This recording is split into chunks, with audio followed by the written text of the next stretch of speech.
Bu shunchaki raqamlar emas.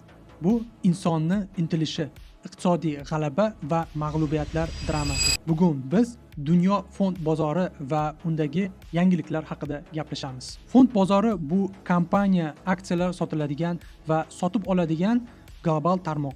Hozirgi kunda butun bozor hajmi 120 trillion dollarga yaqinlashadi. Bozorni salkam 50%ni AQSh fond bozori egallaydi. Market cap 45 trillionga yaqin. Eng qizig'i 1903-yildan hozirgacha New York fond birjasi an'anaviy qo'ng'iroq bilan savdoni boshlaydi. Nasdaq dunyodagi birinchi elektron birja. U 1971-yilda tashkil topgan. Unda jismoniy ofis yo'q, hamma narsa serverda joylashgan. Qiziq fakt, dunyodagi eng qimmat bitta aksiya bu Berkshire Hathaway. Buni bitta aksiya narxi 600 ming dollardan oshadi. Ikkinchi o'rinda Xitoy va Gonkong bozorlari. Market cap 22 trilliondan oshadi. Bu bozorning o'ziga xosligi oddiy insonlarning ulushi 80%. Bu bozorni juda ham volatil qiladi. Qiziq fakt, Xitoydagi aksiyalar rangi teskari ishlaydi. Ya'ni qizil bu yuqoriga o'sish, yashil esa pastga tushishni bildiradi. Gonkong birjasi esa dunyodagi eng yirik IPO qabul qiladigan birjalardan bittasi hisoblanadi. Endi navbat Yevropa bozori, Euronext va London fond birjasi. Bu birjalarning market capi 10 trillion dollarga yaqin. Euronext bu bitta davlatga tegishli emas.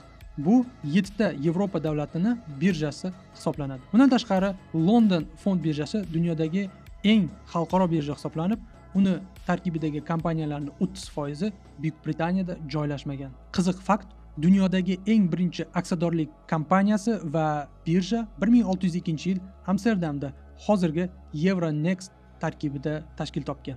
Keling endi fond bozoridagi eng oxirgi yangiliklarni tahlil qilamiz. 2025-yil oktyabr oyida Nvidia kompaniyasi dunyo tarixida birinchi marta 5 trillion dollardan o'zib ketdi. Bu haqda batafsil oldingi videolarimda ko'rishingiz mumkin. Fond bozorida yangi yulduz. Birgina 2025-yilning o'zida Koreya birjasi 75% o'sishni ko'rsatdi.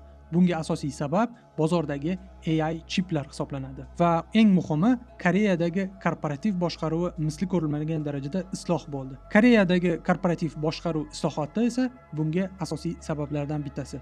Koreya hozirgi bozor hajmi bo'yicha Fransiya va Germaniyadan o'zib ketgan.